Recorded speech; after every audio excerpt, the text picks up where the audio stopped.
Bien, bonjour à tous. J'ai le plaisir de co-modérer, de co-animer cette session avec Nicolas Lechopier, qui va se présenter dans 2 secondes. Alain Mercier, médecin généraliste, faculté de médecine de Bobigny. Vous allez en dire beaucoup plus. Je vous propose qu'on passe très rapidement un tour de table. Je vais passer la parole à Nicolas et qu'on se présente de façon très simple. Voilà, et puis peut-être qu'au cours des débats, on aura l'occasion de le faire de façon un peu plus approfondie. Peut-être si on prend plus de 20-30 secondes par personne, parce que sinon... Oui, ah non, mais très clairement, c'est 10 secondes. Voilà, en 5 secondes, Nicolas Lechopier, chef de la faculté de médecine Lyon-Est, je suis prof de sciences humaines et sociales, docteur en philosophie, et j'ai aussi l'habitude d'enseigner en laissant une place et en faisant la place à la parole des patients. Merci beaucoup, Nicolas. Alors, moi, je suis Emmanuelle Buret, je suis enseignante en activité à la de santé. J'ai rendez-vous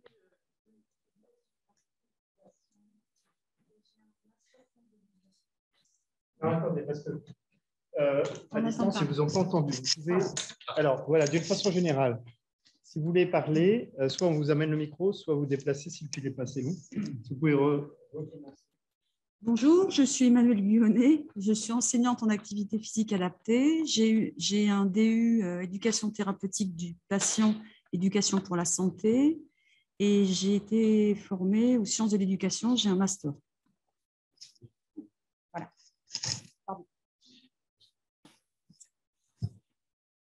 Bonjour à toutes et à tous. Donc, Benoît Alnay, je suis enseignant-chercheur en pharmacie clinique à l'Université de Grenoble. Donc, je suis pharmacien hospitalier. Je coordonne l'unité transversale d'éducation du patient de l'Isère et je co-coordonne le département universitaire des patients de l'Université de Grenoble-Alpes.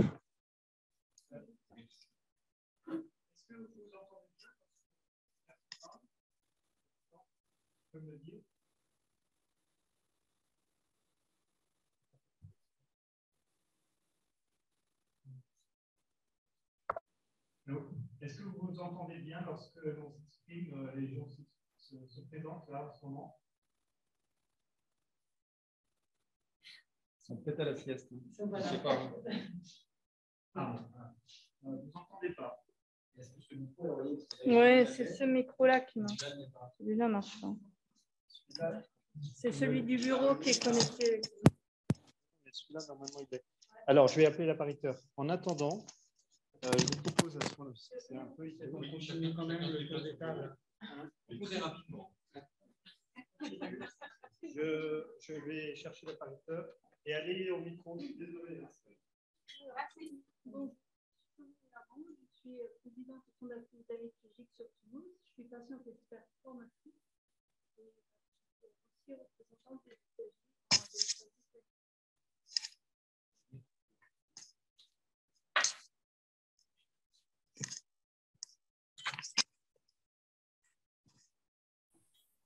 Bonjour, je suis Sophie Lasserre, je travaille à la Fondation de France, je travaille sur les questions d'humanisation des soins.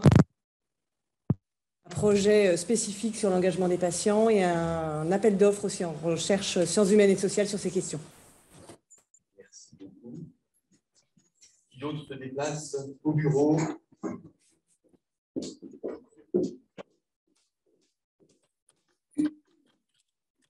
Bonjour à tous, je suis Sandra Strano, je fais partie de l'ARS Occitanie et plus principalement au niveau de la direction des usagers et des affaires juridiques. Voilà. Et je suis cadre référent qualité et innovation.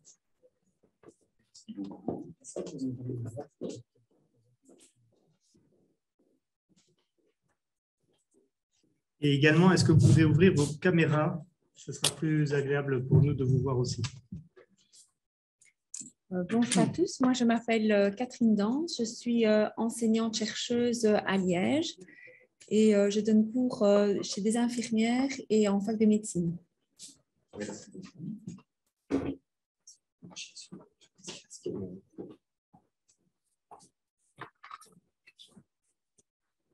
Bonjour, Guillaume H. Je suis pharmacien hospitalier à Marseille et également enseignant-chercheur en faculté de pharmacie.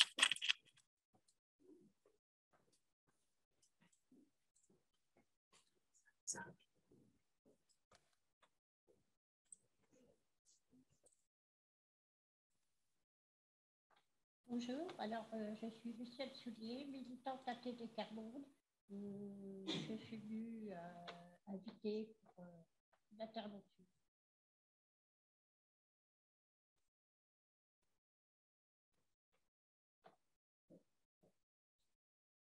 Bonjour, je suis Sarah Prudhomme, une patiente enseignante à Lyon.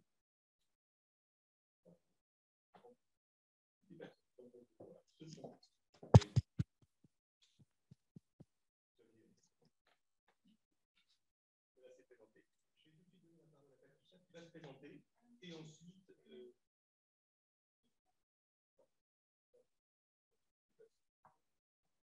celui-là on ne peut pas le déplacer. Mais attends, monsieur va résoudre le problème très vite. C'est ce que je voulais dire.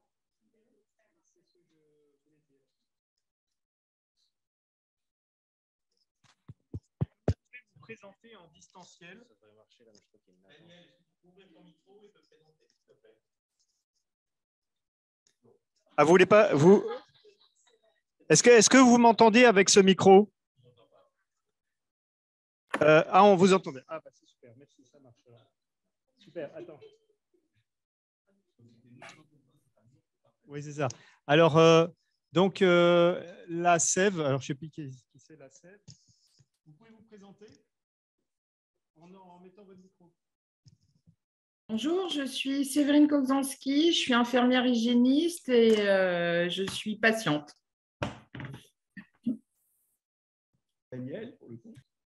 Alors, Daniel Vigier, je suis à la retraite et je suis membre du comité de pilotage éducation thérapeutique à Clermont-Ferrand et membre du comité de protection des patients comme représentant des usagers. Merci Daniel. Véronique? Bonjour, je suis Véronique Witkowski, je suis patiente experte à la fac à Aix-en-Provence et j'interviens notamment dans les enseignements avec Monsieur H pour les pharmaciens. Merci beaucoup. Ça doit être Stéphanie, je pense. Oui, bonjour. Donc, moi, je suis père aidante. Je travaille dans un hôpital psychiatrique, du coup, et je fais aussi partie du département patient, dont Benoît Alné et Monsieur Maire le font partie également dans la salle.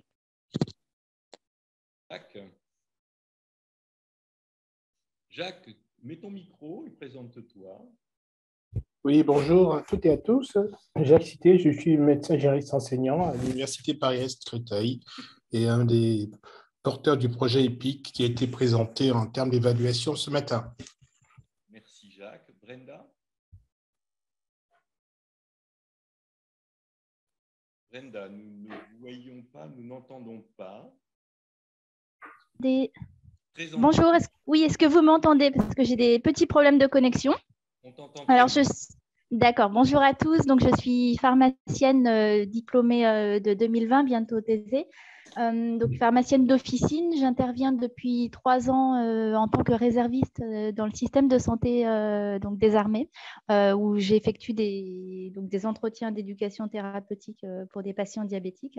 Et à côté de ça, j'ai un diplôme, un master en éthique, et donc je poursuis des recherches pour intégrer justement la vision du patient tout autant que celle des étudiants dans l'enseignement, et créer un enseignement d'éthique dans les études de pharmacie, si possible. Merci. Geneviève? Tu peux ouvrir ton micro et dire 2 mots sur qui tu es. Geneviève? Bonjour. Bonjour, vous m'entendez? Oui. Oui. Oui. Désolée parce que je suis en pointillé à la conversation, je regarde autre chose en même temps. Donc moi, je suis patient enseignante à la faculté de médecine de Lyon-Est et je fais partie du projet qui va être présenté à la fin de cette session, en fait, dans l'atelier, par Sarah Prudhomme, si je suis bien dans le bon atelier. Voilà. À tous et à toutes d'avoir été à la fois précis et succinct. Je vais passer la parole à Patricia, à ma gauche. Bonjour, À toutes et tous, ici et en distanciel, je suis Patricia Ansart, je suis patiente partenaire et ex-professionnelle de la santé publique hospitalière, où j'ai exercé les fonctions d'administratrice de biens parce que je suis juriste de formation, mais aussi j'ai été chargée de communication et référente culture, voilà, en milieu hospitalier. C'est bon? Approchez le micro, pardon. Merci. J'espère que tout le monde m'a entendu. Ici, vous m'avez entendu? Oui. J'espère que...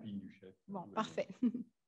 Alors, je vais attendre le lancement du diaporama pour vous présenter le résultat d'une étude sur la pérennité de l'engagement de patients partenaires et de professionnels de santé au co-enseignement, avec un recul de 18 mois après la validation du diplôme universitaire intitulé « Se former au partenariat patients professionnels de santé » de cette faculté de médecine de Montpellier-Nîmes.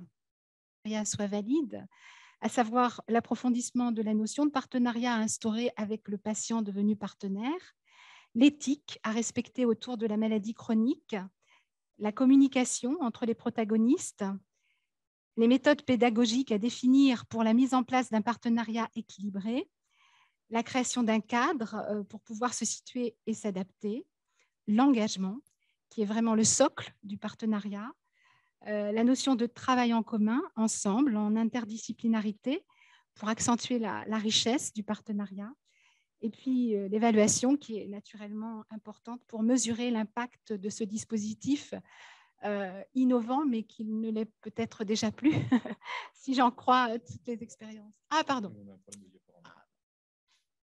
Alors, je m'interromps. Tu continues et puis on pourra revenir sur les points particuliers avec les diapositives.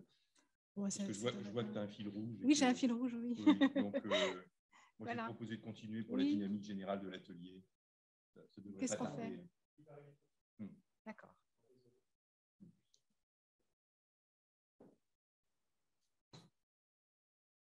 Alors, ce diplôme universitaire, se former au partenariat patient-professionnel de santé, repose principalement sur deux objectifs. Vous allez les découvrir incessamment.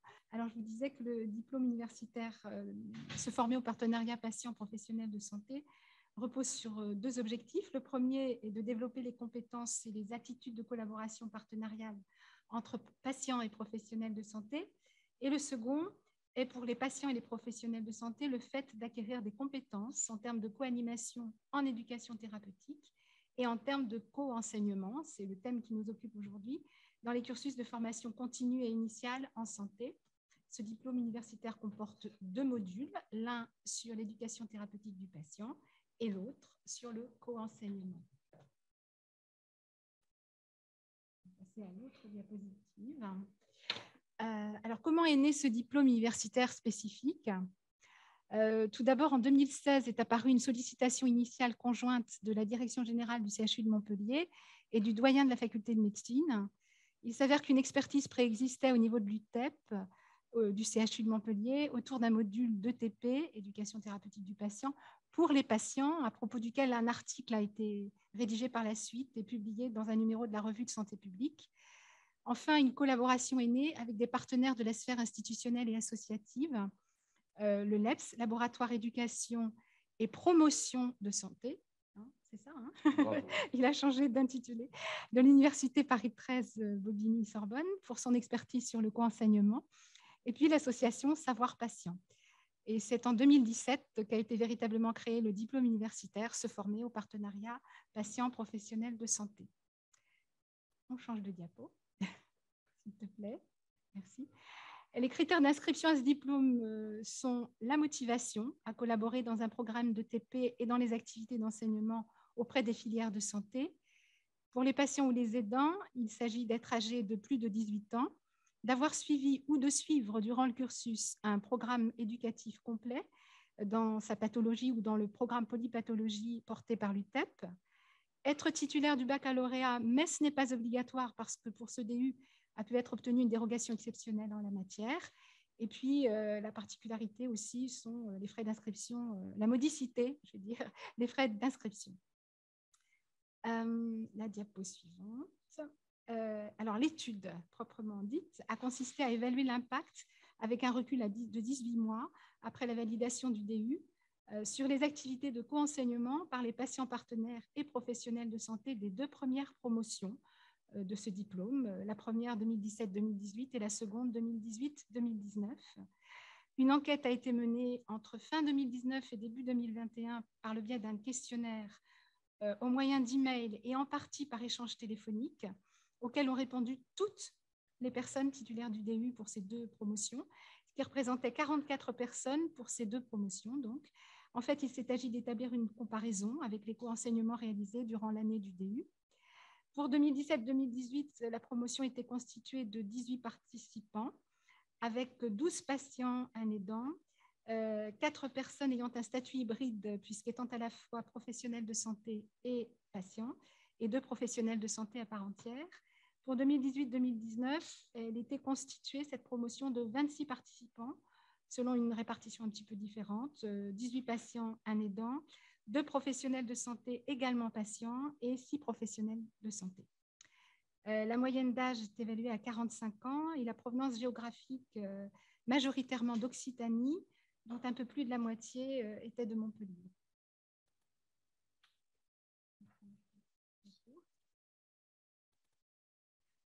Alors maintenant, nous allons passer aux résultats chiffrés proprement dit, en ce qui concerne les activités de co-enseignement qui ont pu être mesurées pour ces 2 promotions, à partir d'indicateurs quantitatifs déterminants, que sont la poursuite du co-enseignement en santé. Pour ces 2 promotions, nous voyons que 71,5% des personnes titulaires du DU ont poursuivi le co-enseignement en santé après l'obtention du diplôme, 78% pour la première promotion et 65% pour la seconde. Le nombre de co-enseignements est évalué sur 18 mois après l'obtention du diplôme, à 49 pour la première promotion et 171 pour la seconde, ce qui représente un total de 220 pour les 2 promotions confondues. La moyenne des co-enseignements pour l'ensemble des 2 promotions est de 5, soit 2,7 pour la première et 6,6 pour la seconde. Les co-enseignements étaient en lien avec les pathologies concernant les patients partenaires à raison de 57% pour la première promotion et 65% pour la seconde, ce qui représente une moyenne globale de 61%. Vous voyez que la vingtaine de thèmes abordés lors des co-enseignements sont diversifiés. Je ne vais pas les énumérer. Je vous les laisse découvrir un petit peu, si ça vous intéresse.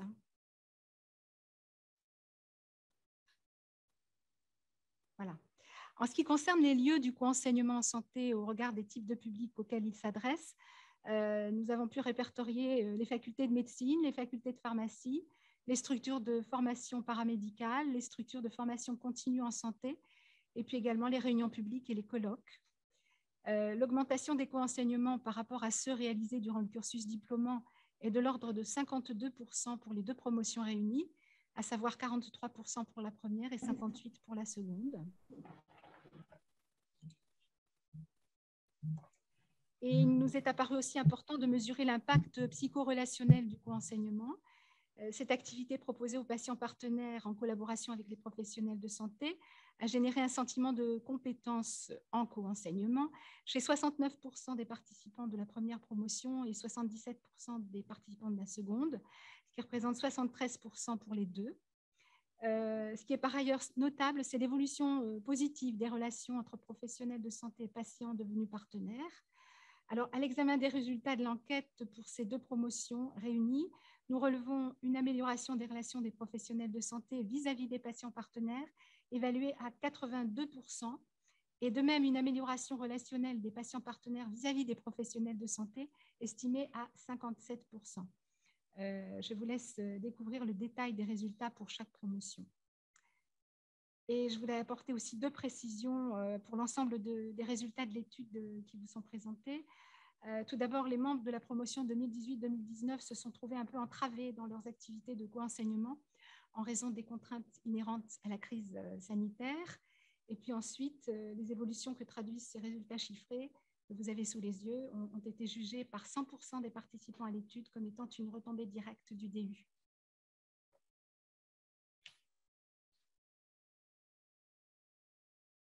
Voilà, alors ensuite, il nous a semblé judicieux de vous livrer, au travers de quelques verbatims, des regards croisés portés par les participants à l'étude.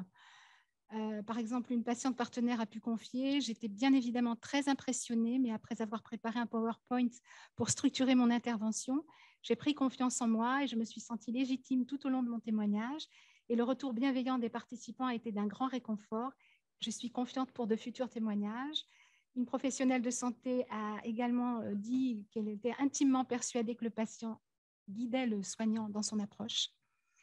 Un autre patient partenaire a témoigné du fait que le DU lui a permis de l'éclairer sur le co-enseignement et l'enseignement. Il a dit: mon positionnement s'en est trouvé affiné. Déjà, je sens que ce partenariat a fait bouger les lignes. Un autre encore: au-delà des compétences acquises, le DU m'a donné assurance et légitimité. Et puis, une autre patiente partenaire très engagée a expliqué qu'elle participait à un pôle patient qui projette de développer l'intervention de patients partenaires en enseignement diversifié, parce qu'actuellement, dans son secteur, seule la médecine générale était concernée par le co-enseignement. Donc, la perspective est d'explorer les spécialités médicales. Et puis, un autre encore, je vous laisse le découvrir à l'écran, mais je vous en parle aussi. Un professionnel de santé a exprimé la richesse ressentie en termes de compétences et d'émotions partagées engendrées par ce DU, et cela en a bouleversé plus d'un, a-t-il dit, avec beaucoup de remises en question. Voilà. En conclusion, nous pouvons noter que le point fort de l'étude tient au fait que tous les étudiants diplômés ont répondu, c'est important de le noter. Une augmentation significative des co-enseignements après le DU est perceptible par rapport à l'année du DU. En perspective, nous pouvons souligner que les patients partenaires et les professionnels de santé expriment leur volonté de poursuivre l'engagement partenarial dans ce co-enseignement. Les patients partenaires revendiquent un statut pour pérenniser leurs interventions et pouvoir être rémunérés. Et dans le même temps, la faculté de médecine de Montpellier-Nîmes a lancé un appel à candidature auprès de patients partenaires pour co-enseigner à partir de cet automne, avec possibilité de rémunération. Sur les 4 promotions existantes sollicitées, celles de 2017 à 2020, étant entendu qu'il y en a une qui vient tout juste d'être accueillie, mais qui ne faisait pas partie de l'étude, et la précédente non plus d'ailleurs. Donc, se sont portés volontaires au total pour les étudiants diplômés de 2017 à 2020, 80, ce qui représente 81 patients. 38 personnes se sont portées volontaires, c'est-à-dire 47%, pour candidater au co-enseignement à la faculté de médecine de Montpellier, et 25, soit 31%, souhaitent participer aux examens cliniques objectifs et structurés que sont les ECOS. Voilà. Merci beaucoup, Patricia. Nous vous remercions. Tiré avec brio malgré les petits pépins techniques. Nous nous concertions avec Nicolas et sur la meilleure façon de gérer le temps. Et on se proposait d'aller tout de suite sur la deuxième présentation et puis de faire un temps de discussion commun de telle sorte à ne pas pénaliser non plus la première présentation qui s'est trouvée un petit peu raccourcie. Je laisse ma place. Merci beaucoup. Donc, de laisser ta place donc à Benoît Allais. C'est ça, je ne me trompe pas. Alors, ça n'a rien à voir. Hein. Très bien. Non, mais on a parlé de diversité ce matin. J'ai plein de questions sur la tienne et je pense que sur la mienne, vous en aurez un. Pour le distanciel, il vaut mieux que tu te rapproches. Oui. Ouais. Alors, j'aime pas être assis, moi. Et tu restes debout et tu gardes ça. Ça marche. Oui, je disais que la deuxième intervention n'a absolument rien à voir avec la première et que j'ai plein de questions sur la première. Donc, je ferai bref. J'étais très embêté parce que l'équipe amène deux présentations et j'en ai une juste à côté, juste après. Et c'est bête parce qu'en fait, elles étaient maillées, sauf que je m'en suis rendu compte un petit peu plus tard, trop tard. Voilà. Et en fait, c'était une de mes internes qui présentait l'autre. Et quand j'ai regardé ces diapos, je me suis dit, mais ça parle, on aurait pu faire une seule présentation, ça aurait été plus intelligent. Donc, je m'en excuse. Ça va parler pharmacie. Ça va? Parce que quand j'ai vu qu'on a été parqués cet après-midi, Guillaume et moi, c'est la session pharmacien, excusez-nous. Je vais vous parler, je fais peut-être le lien avec ce que je viens d'entendre, une petite entrée en matière sur comment on pratique l'intégration de l'enseignement de l'éducation thérapeutique à Grenoble. nos fameuses 40 heures. En fait, on les a depuis quasiment une dizaine d'années intégrées au cursus de base, c'est-à-dire que tout pharmacien, avant sa filiarisation en milieu de 4e année, a entendu la messe. C'est quoi la messe? C'est 2e année, les fondamentaux de la psychologie de la santé. Donc, on le fait en collaboration avec nos camarades de la fac de psycho. 3e année, surtout l'abord des techniques d'entretien face aux patients et puis l'acculturation aux populations particulières, la précarité, les personnes âgées, etc. Et 4e année, 1er semestre, ingénierie de formation pour qu'ils aient le b.a.-ba de comment on déploie un programme d'éducation thérapeutique. Donc, ce dont je vais vous parler, en fait, ouais, s'il te plaît.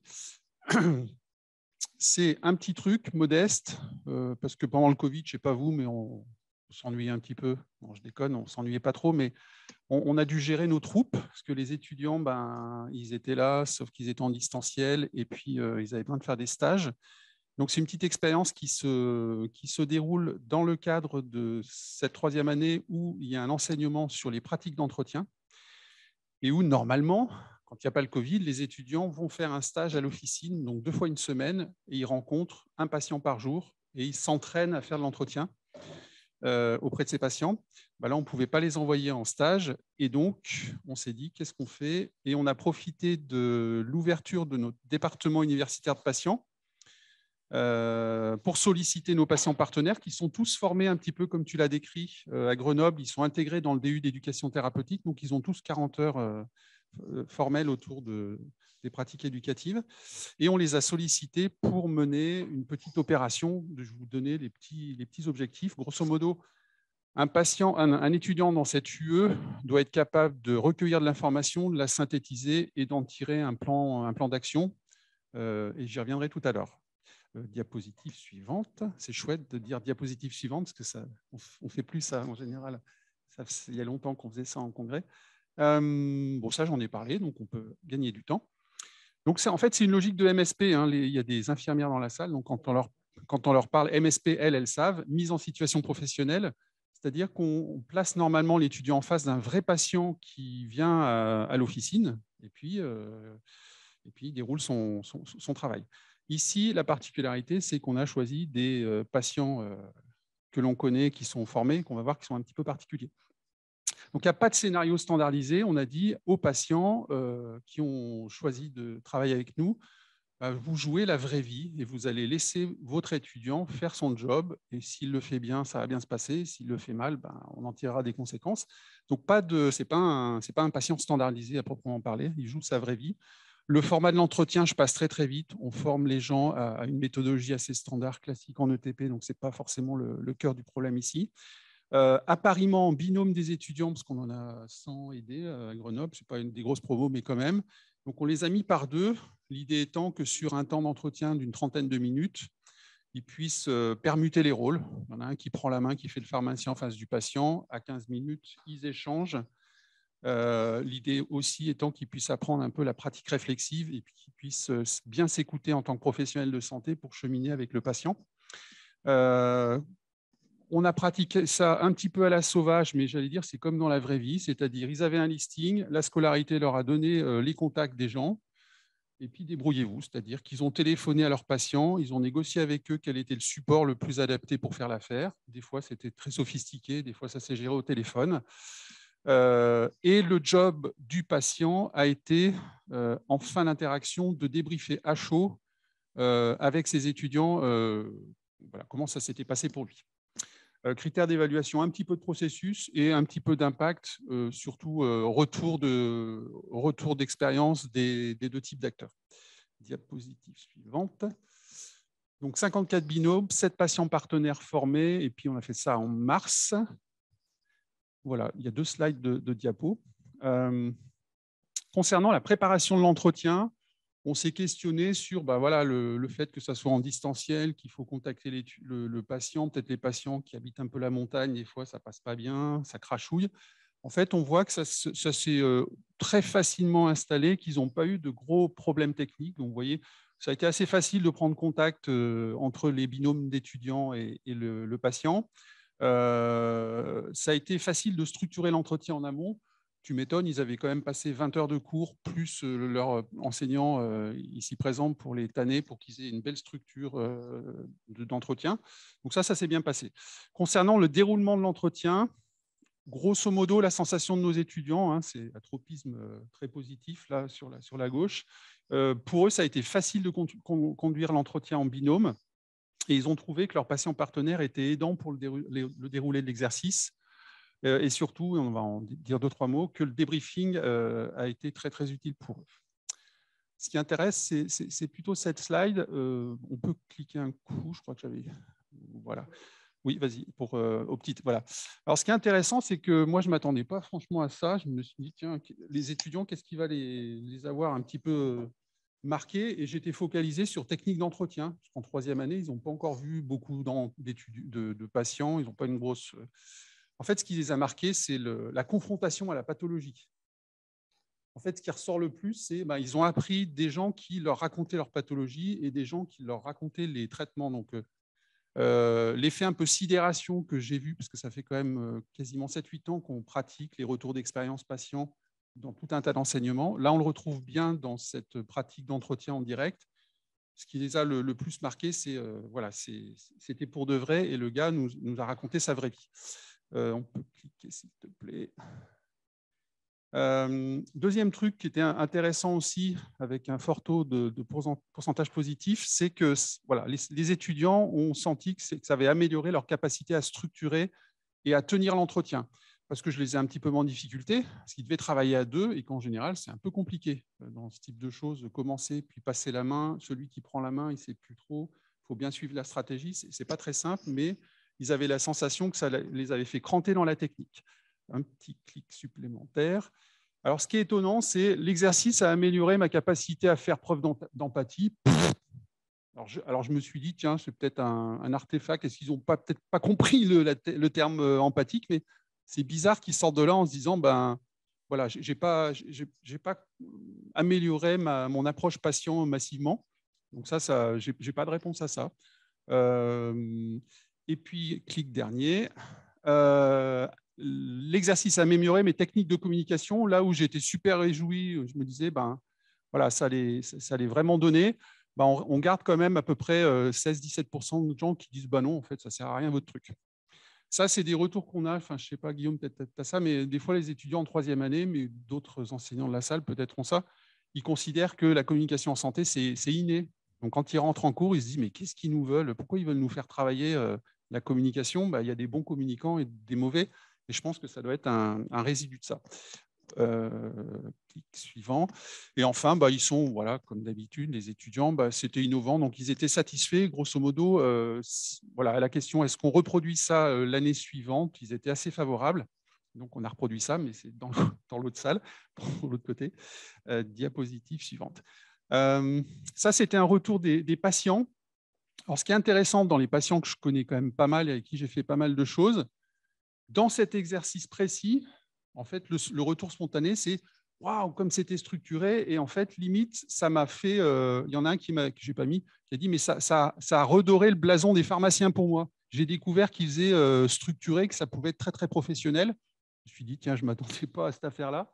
En fait, ils ont retenu tous l'aspect très structuré de cet exercice. Diapositive suivante.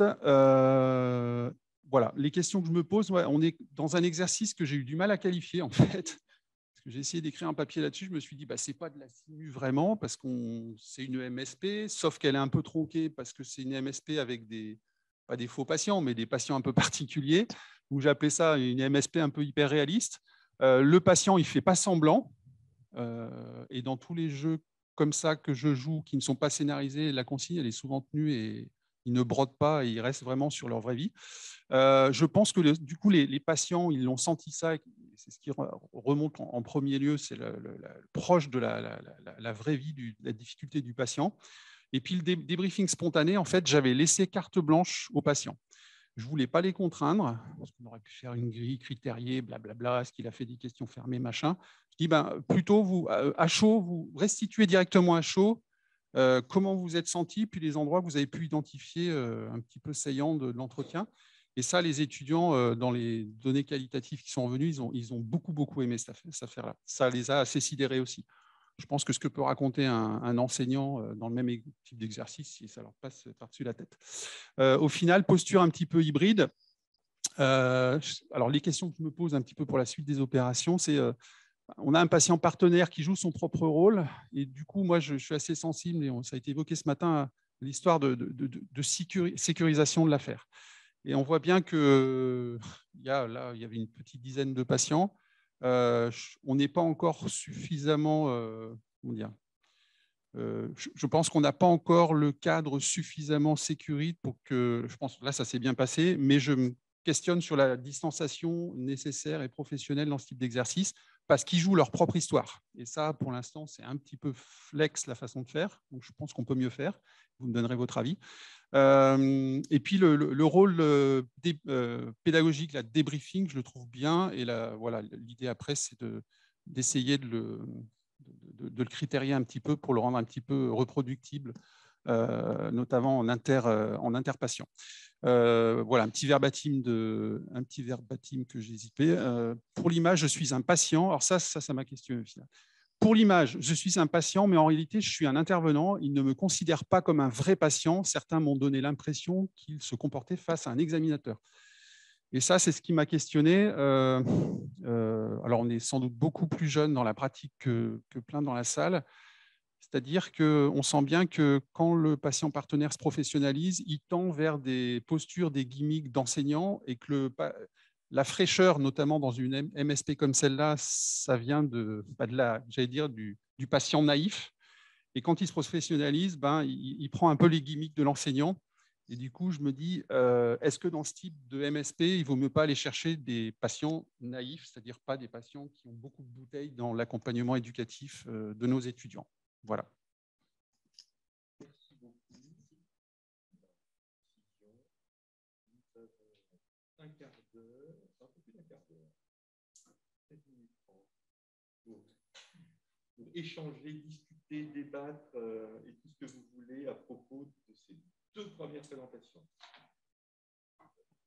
Alors peut-être qu'il faut que tu te déplaces jusqu'au micro, ça va être plus simple. Oui, ou moi je peux l'avancer jusqu'à un certain niveau, mais sinon. Donc voilà. Voilà. Ah ben, d'accord. Ça me va très bien. Hop.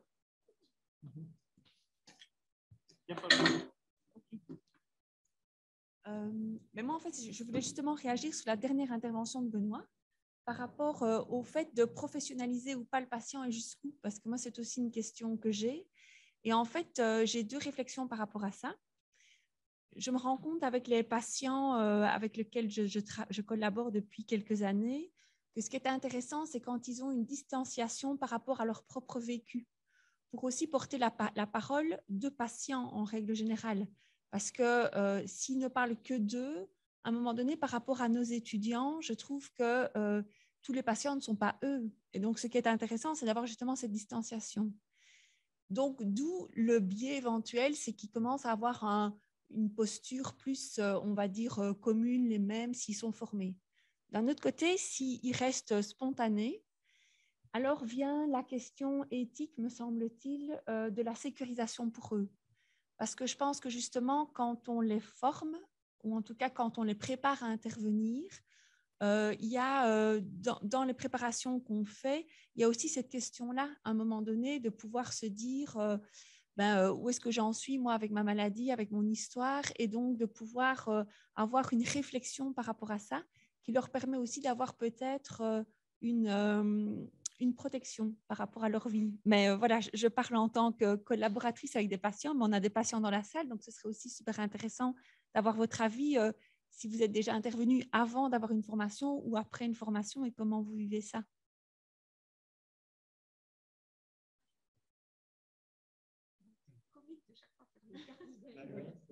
Alors, à distance, hein, si vous avez des questions, n'hésitez pas à le mettre dans le chat et on vous donne la parole.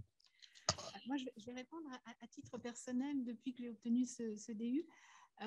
Pendant le DU, j'ai fait une expérience d'enseignement et pas de co-enseignement, parce qu'en fait, je me suis retrouvée toute seule face à un aéropage d'étudiants en soins infirmiers. 130 personnes devant moi. Et c'était un récit de vie quasiment, mais avec une partie juridique. Et le thème de mon intervention c'était un cours magistral, handicap et qualité de vie. Donc, j'ai parlé de moi et j'ai été recrutée l'année suivante, c'est-à-dire l'an dernier. Et en fait, visiblement, c'était intéressant parce que j'avais été renouvelée dans cette intervention. Simplement, parmi les réponses à mon questionnaire de satisfaction de certains étudiants, il y avait la question de la représentativité, justement. Est-ce que votre parcours, qui est un parcours qui, je crois, d'après ce que j'ai perçu, est assez atypique, est-ce qu'il représente le parcours de toutes les personnes en situation de handicap? Je dirais non aujourd'hui. Et du coup, pour l'année qui vient, parce que j'étais à nouveau sollicitée, l'équipe qui coordonne les unités d'enseignement de cette IFSI m'a demandé d'intervenir dans le cadre d'une table ronde avec des représentants d'associations pour avoir une vision plus large. Et je pense que ça répond, enfin il me semble que ça répond à la question que vous vous posez. En effet, je pense qu'il faut avoir quand même une vision assez large de certains sujets pour que les personnes formées aient une idée objective de certaines questions. Voilà. Oui. Oui, bien Parfait. Pour rebondir sur cette thématique-là, ça fait partie d'un élément qu'a présenté Jean-Michel Benatar ce matin sur le centre de partenariat patient à Nice, dans lequel ils utilisent, alors pour une fois c'est ouvert, je ne sais pas, moi je ne l'ai pas encore utilisé, mais j'ai pris connaissance ce matin de toutes les mentions qu'il y a du référentiel de compétences patients partenaires proposé par les Québécois. Et typiquement, la distance par rapport à son propre cas est évoquée.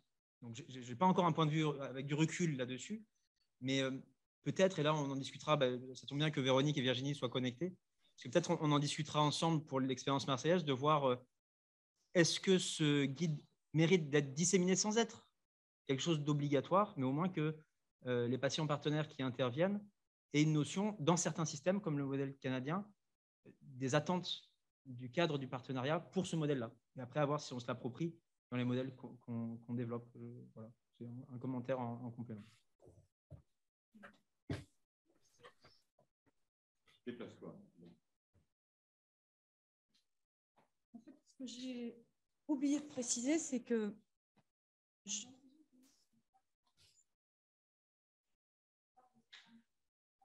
Ah oui, on peut retirer le diaporama pour voir les réactions. Mais ça c'est bizarre. Désolé, parce que c'est pas la même chose pour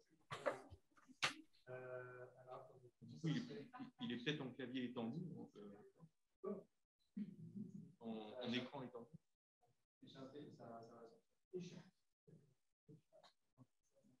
Alors, non, c'est bon. Merci d'intervenir parce que voilà. Il faut contrôle P.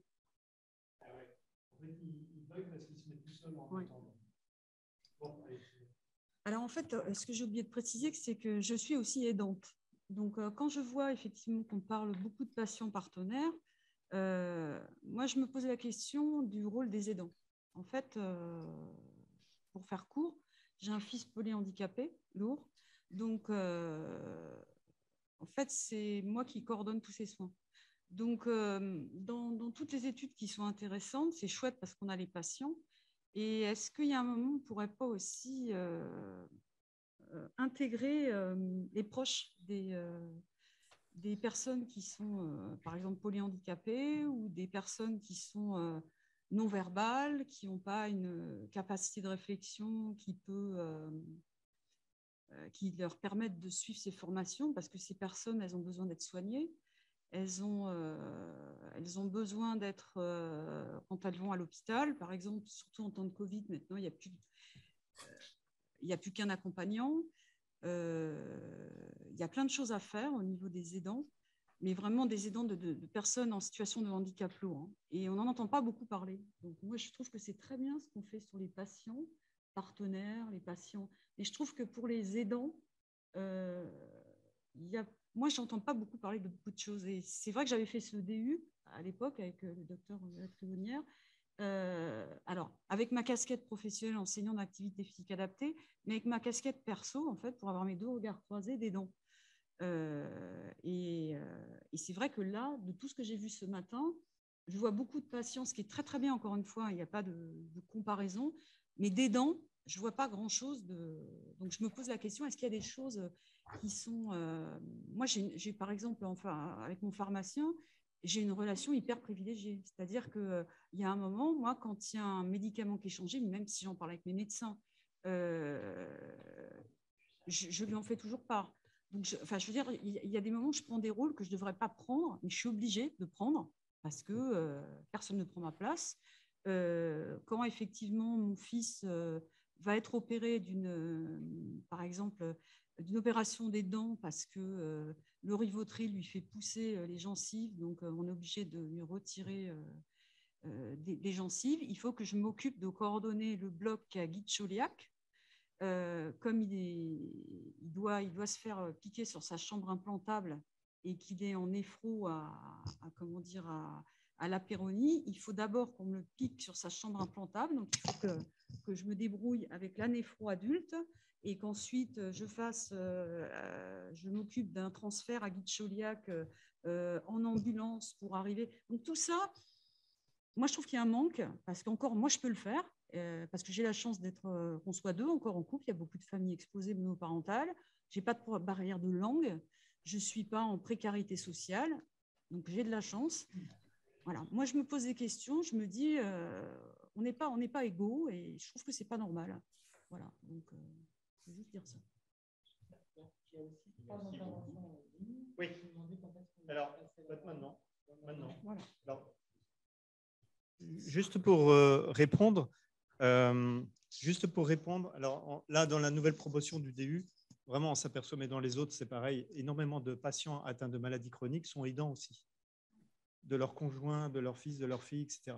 Donc, ils avaient double casquette pour beaucoup de malades chroniques, et des non-malades, bien sûr.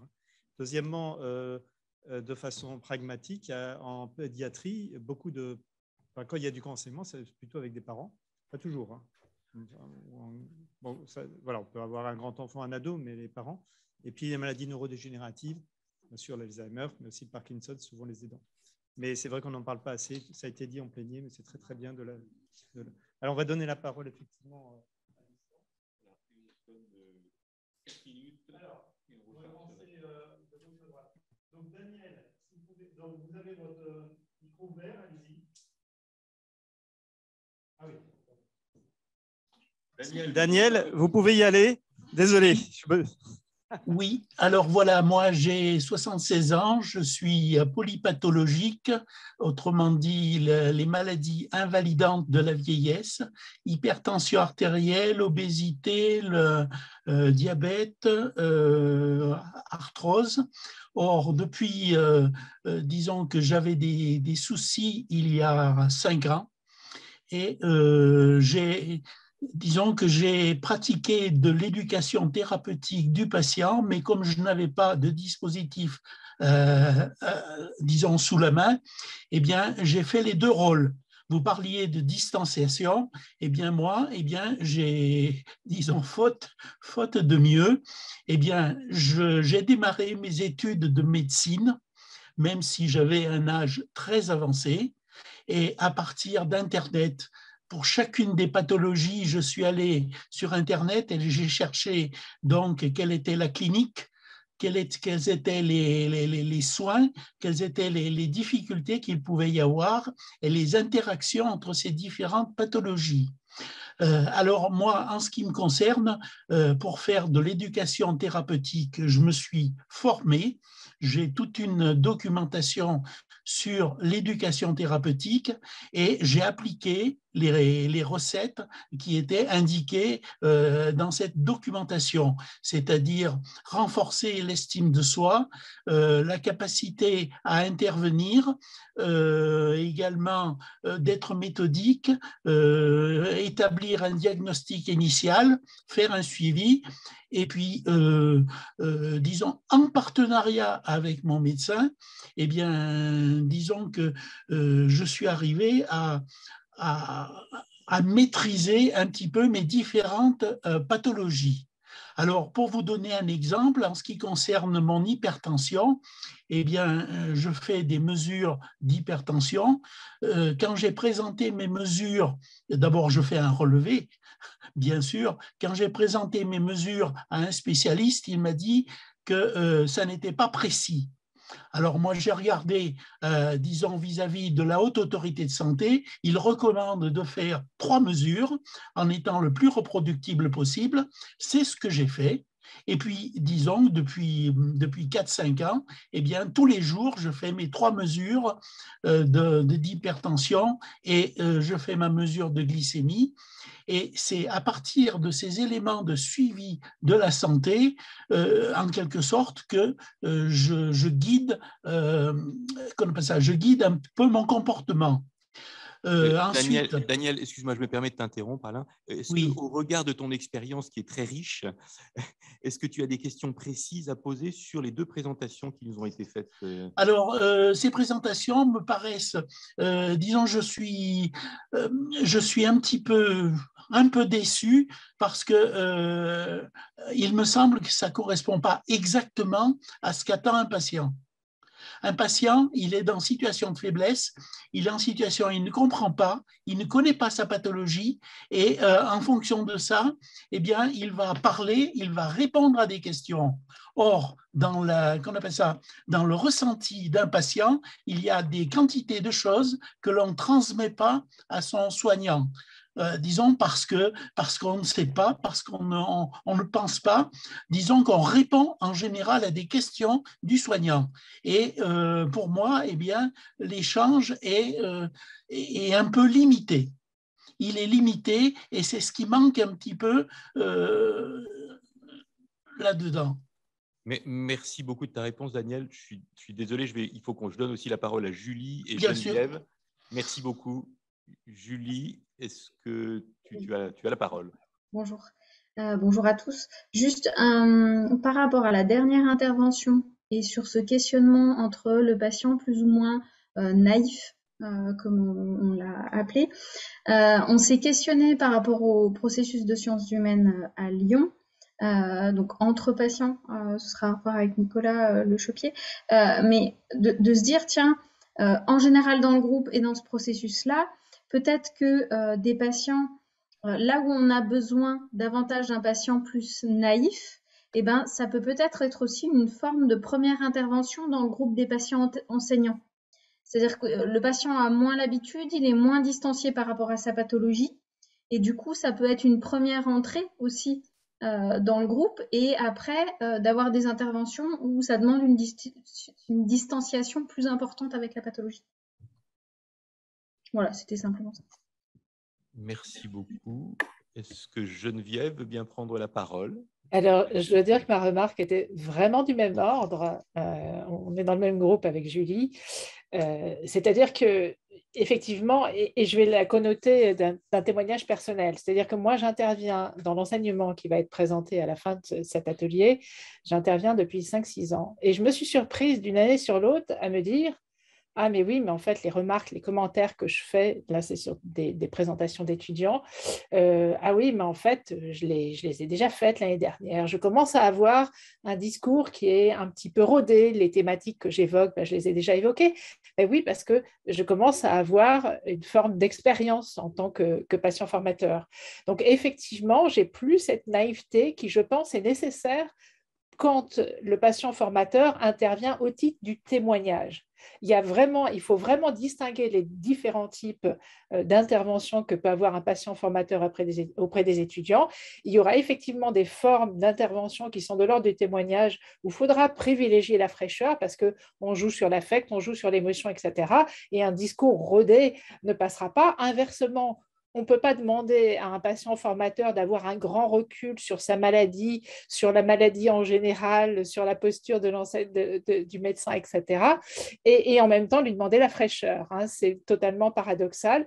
Donc, à l'inverse, des patients enseignants qui auront un peu plus de bagages, qui se sentiront un peu plus à l'aise par rapport au recul, la réflexion, peut-être une démarche un peu plus recherche, en fait, sur l'apport des enseignants dans l'enseignement, des patients enseignants, ceux-là privilégieront des interventions qui correspondront plus à cette expertise-là. Voilà, je pense que ce qu'il faut souligner, c'est qu'il y a vraiment de la place pour tout le monde, et en particulier des patients qui n'ont aucune formation et ont cette fraîcheur de témoignages sont aussi absolument nécessaires pour certains types d'interventions. Voilà. Merci beaucoup Geneviève. Nous allons terminer temporairement les débats à la suite de ces deux premières présentations et nous allons donc enchaîner les deux suivantes. La première, celle de Virginie Maillard. Ah non, c'est toi. Guillaume H, pardon.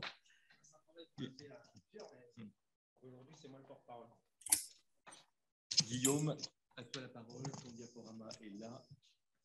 Merci beaucoup. Alors, merci aux organisateurs de nous permettre de présenter ce travail qui a été réalisé en collaboration entre un enseignant-chercheur en sciences de l'éducation, Caroline H., une patiente partenaire depuis maintenant quelques années, Virginie Maillard, et puis moi qui suis pharmacien et enseignant en faculté de pharmacie. Alors, contrairement à Benoît, où il avait fait deux présentations, où il s'est dit j'aurais dû les mettre les deux ensemble, moi, c'était l'inverse. On avait volontairement, initialement, séparé les deux messages de perception des étudiants sur les enseignements avec les patients et une communication sur la perception des patients, sur l'intervention au cours des enseignements. Et puis, l'organisation nous a demandé de combiner les deux ensemble. Donc, je vous prie d'excuser pour le fait que le titre présenté ici ne soit pas exactement le même que celui dans le programme.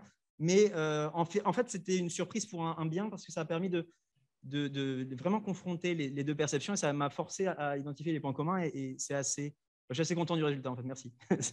Après, vous me direz si j'ai raison d'être content. Hein. Alors, très, très brièvement, au-delà de l'enjeu de démocratie sanitaire et de participation du public et des patients à la formation des professions de santé, on a initié une démarche de partenariat patient très modeste pour le moment, mais on espère qu'elle se développe à la faculté de pharmacie de Marseille parce qu'il y a aussi un besoin métier, parce que le métier évolue depuis maintenant 5 à 10 ans et tout en restant en lien avec le médicament, se déconnecte un peu de la boîte de médicaments, mais se rapproche des patients et des autres professionnels de santé comme les prescripteurs. Donc ça, c'est lié à l'évolution de la pratique et donc ce type de démarche s'intègre encore plus dans la démarche de partenariat de soins avec l'ensemble des participants, dont les patients, mais nécessite aussi l'acquisition de compétences nécessaires à la collaboration, tout professionnel, dont le patient confondu. Sur la diapositive suivante, je vais vous proposer le contexte des résultats que nous avons pu sortir, qui sont dans le cadre d'un atelier au cours de la formation initiale en pharmacie. Et bien que les activités de pharmacie clinique ne soient pas uniquement liées à l'éducation thérapeutique du patient, il se trouve que cet exemple s'est déroulé dans le cadre du module spécifique éducation thérapeutique, comme un peu le même contexte qu'a présenté Benoît juste avant. En l'occurrence, au cours de cet atelier, on avait un objectif, c'était que les étudiants intègrent la perspective patient dans leur perception à la fois de l'éducation thérapeutique, mais aussi dans leur perception du rôle qu'ils vont jouer en tant que pharmaciens dans l'éducation thérapeutique, avec l'exposé direct en début d'atelier qu'ils avaient pour objectif d'identifier les attentes des patients en matière d'éducation thérapeutique et d'identifier les attentes des patients à l'égard de leur rôle en tant que pharmacien. Le premier objectif, c'était d'évaluer les apprentissages étudiants. Et sur la diapositive suivante, je synthétise très brièvement des résultats que nous avons déjà publiés, à savoir qu'en haut à droite, on a mesuré sur une méthode de référence, la méthode de Kirkpatrick, le fait que les étudiants avaient appris des choses, à la fois en termes de pertinence, en termes d'acquis théoriques et d'intention de transfert en compétences professionnelles. Mais on a également illustré qu'entre avant et après l'atelier, il y avait une évolution des représentations sociales. Et le seul résultat que je ferai ressortir aujourd'hui, c'est que, sans rentrer dans les détails de l'analyse des représentations sociales, le central core, qui est le noyau dur de la représentation du groupe étudiant, a évolué entre avant et après, notamment en faisant disparaître un mot qui était le mot compliance, qu'on traduit en français par une sorte de mix entre l'observance, le fait de bien prendre ses médicaments, et l'adhésion, le fait d'intégrer la maladie et la prise du traitement dans son mode de vie, qui est finalement très professionnalo-centré du point de vue pharmacien, vers des notions beaucoup plus centrées sur l'humain, comme l'empathie et la confiance. Donc ça, déjà, c'est un premier impact mesuré sur les étudiants. En revanche, sur la diapositive suivante, on avait également des objectifs dits exploratoires, parce qu'en reproduisant cet enseignement année après année, ça fait 4 ans maintenant qu'on le fait, on s'est dit on peut aller chercher d'autres choses que simplement les apprentissages étudiants. Première question qu'on s'est posée, c'est l'efficacité pédagogique de dispositifs. Quels sont ses déterminants? Donc, il y a un premier volet qu'on va essayer d'illustrer au moyen de l'analyse des perceptions étudiantes. Et puis, la deuxième question, et ça, c'est un projet qui a été soulevé par Virginie Maillard, c'est, mais au fond, parce que Virginie Maillard fait partie des patientes qui ont participé depuis le début à ces enseignements. Et elle dit, mais est-ce que vous avez analysé l'impact ou la perception que nous avons de ces enseignements? Alors, j'ai répondu que j'étais ravi qu'elle pose la question parce qu'on avait du matériel, mais qu'on n'avait pas pris le temps du matériel de la donnée. On n'avait pas pris le temps de l'analyser et que si elle était d'accord, elle pouvait travailler avec nous à l'analyse de ces données. Et donc, sur la diapositive suivante, je vous propose juste la méthode. Je reviens, pour des besoins de temps, je ne vais pas détailler l'organisation de l'atelier, mais il y avait la part en bleu clair qui, volontairement, prend beaucoup de place sur la diapo et qui était pareil dans le temps. Il y avait un temps de gestion autonome étudiant-patient sur la genèse du savoir issu de l'atelier, dans lequel les professionnels, moi en tant qu'enseignant en pharmacie et Caroline H en tant qu'enseignante en sciences de l'éducation, on était plutôt en retrait. On a laissé les étudiants et les patients créer leur contenu d'enseignement. Et en fin de séance, on a réalisé une évaluation qui avait 2 buts. Un, une évaluation formative, qu'au moyen de cette évaluation, étudiants et patients fassent le point sur leurs apprentissages, mais aussi ça nous a permis d'avoir des retours bilan séance qui sont ensuite analysables d'un point de vue méthodologique par extraction de verbatim et analyse de contenu par catégorisation. C'est cette catégorisation qui va nous permettre d'identifier les perceptions étudiantes et patients. Sur la diapositive suivante, nous présentons dans un premier temps ce que nous avons pu récolter de l'analyse de 94 retours étudiants. En classant, on a 3 grandes notions qui ressortent et qui contribuent à l'efficacité du dispositif. Le premier, c'est que les étudiants font ressortir la notion de réalité de terrain. Ce contact avec le patient est un contact vrai, et le mot vrai intervient dans plus de 50% des retours étudiants. Alors, c'est extrait de verbatim. J'ai aimé discuter avec des patients experts et d'avoir un point de vue vrai. Dans la même phrase qu'un étudiant exprime, j'ai aimé parler avec de vrais patients et échanger sur la vraie vie. Il y a vraiment quelque chose de très soutenu sur cette réalité pour laquelle ils apprécient la différence avec ce qu'ils souvent jugent trop déconnecté de la réalité dans leur enseignement universitaire. Le deuxième point, c'est la reconnaissance des savoirs expérientiels des patients sans que nous ayons eu à le suggérer en tant qu'enseignants. Ils font ressortir qu'ils ont appris à transposer le retour d'expérience des patients dans leur pratique professionnelle, enfin, du moins, ils espèrent qu'ils vont réussir à le retracer dans leur pratique professionnelle. Et ils ont apprécié la discussion sur la relation des patients, que les patients avaient avec leur pharmacien et donc sur le rôle du pharmacien dans leur prise en charge. Donc, en fait, ils ont aussi appris sur leur métier. Donc ça c'était bien. Ils ont reconnu que les patients étaient vecteurs d'un savoir expérientiel valide. Et enfin, de nombreux verbatim illustraient la relation de confiance qui s'était établie au cours de l'atelier, avec des phrases traduisant la spontanéité des échanges, la discussion libre, la liberté de ton, la liberté de sujet, et avec pouvoir poser toutes nos questions. Et ça est quelque chose qui les a marqués.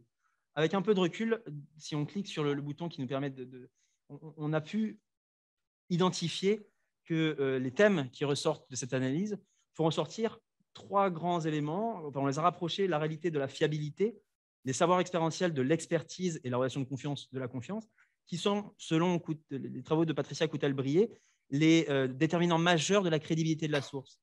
Et donc, de la crédibilité de la source qui sous-tend la validité du message et donc la perception de la véracité et de l'intérêt de ce message. Donc ça c'est quelque chose le fait que spontanément, les étudiants accordent énormément de crédibilité aux patients sur la base des 3 déterminants qui sont la fiabilité, l'expertise et la confiance. Si on prend la perspective patient dans l'analyse de ces verbatim, et donc 16 patients ont pu participer au cours de ces dernières années à ces ateliers, on retrouve dans un premier temps une générale satisfaction des patients au moyen de verbatim qui expriment qu'ils ont aimé les échanges avec les étudiants, qu'ils ont aimé aussi l'ambiance des séances, en soulignant que la séance était instructive et ludique, et qu'ils souhaitaient revenir, donc c'est plutôt bon signe. Et donc, sa satisfaction, si on l'assimile aux analyses de Kirkpatrick, ça illustre la pertinence de la séance pour les patients, c'est évalué par les patients. Ils font ressortir dans les notions d'apprentissage la connaissance de l'autre, qui est une compétence fondamentale à la collaboration, connaissance du rôle et de l'individu. Alors, je sors des verbatims très spécifiques. Le premier qui est une patiente qui illustre qu'elle a été capable de se mettre à la place des jeunes professionnels avec les difficultés que rencontrent les jeunes professionnels quand ils sont au début de leur exercice. Et la deuxième qui était très bien, qui était légèrement abordée ce matin, sur les patients qui ont identifié que les étudiants pouvaient avoir peur de se retrouver face à des patients. Et en tout cas, dans le cadre de cet exercice pédagogique, ils avaient peur de l'intrusivité des questions qu'ils pouvaient avoir. Alors que le cadre initial avait été posé en clarifiant les notions, qu'on était d'accord avec les patients pour que les échanges soient libres et que si, pour une raison ou pour une autre, la question dépassait la limite de tolérance ou d'acceptabilité d'un patient, il était tout à fait libre de refuser, même de quitter la séance s'il se sentait mal à l'aise. Il aurait fallu qu'on en parle. En l'occurrence, personne n'est parti. On est rassuré. Mais ce qui ressort, voilà, c'est que les patients, finalement, il y a une forme d'empathie également des patients vers les étudiants et c'est une donnée intéressante. Et enfin, et c'est pour ça que je suis très content d'avoir finalement tout mis dans la même présentation, c'est que la troisième thématique, c'est également la relation de confiance qu'ont développé les patients, au cours de ces séances avec les étudiants en pharmacie, avec les mots très forts de « j'ai appris à faire confiance aux étudiants en tant que sachants » et j'ai apprécié le non-jugement des étudiants. Donc, cette notion de confiance, on est content de voir que c'est quelque chose de partagé entre les étudiants et les patients. Et bon, en tout cas, si on croise pertinence acquis théorique et la compétence confiance chez les patients, ça illustre le fait qu'au cours de ces séances, il y a eu un effet apprentissage qui explique peut-être en partie cette évolution au cours de la répétition des interventions. Mais donc, on en sort donc un impact de leur participation sur l'individu patient. Alors, en conclusion, et qui illustre un peu les forces et les limites de ce travail, parmi les forces, c'est qu'il y a des acteurs de l'interprofessionnalité, tant du côté patient que du côté étudiant, enseignant, praticien et consultant en sciences de l'éducation. Une des limites, mais qui n'est pas une limite volontaire, c'est que tous les patients participant à ces enseignements sont des patients qui sont issus d'un certificat universitaire de éducation thérapeutique pour patients experts. Donc ça, c'est juste par la force des choses, c'est que c'est par ce biais-là que je rencontre les patients volontaires, parce que j'interviens dans ce certificat. Et que la seule expérience de patient qui est venue spontanément sans faire partie de ça, c'est inscrit l'année d'après. Donc, quelque part, c'est un biais de recrutement. Je ne sais pas s'il est positif ou négatif, mais en tout cas, c'est en toute transparence. Et la synthèse sur la diapositive suivante, c'est que finalement, dans cette interprofessionnalité, je veux bien que vous appuyiez. Merci. Oui. C'est que, en fait, en tant qu'enseignant, c'est assez confortable comme séance parce que très vite, une fois que le cadre a été bien discuté, on se met en recul et le partenariat entre patients et étudiants se crée à la fois pour un effet apprentissage pour les patients, pour une reconnaissance de la valeur ajoutée et des savoirs expérientiels des patients, avec la construction d'une relation de confiance dès la formation qui, on l'espère, contribuera au développement de la relation de confiance plus tard au cours de l'exercice professionnel. Je vous remercie pour votre attention et puis je remercie bien entendu tous les intervenants patients essentiellement au cours de ces interventions. Je n'ai pas osé les écrire sur la diapositive. Maintenant qu'on commence à être beaucoup, j'ai peur d'en oublier et je ne veux pas faire ça. Merci. Merci pour ce contenu très riche.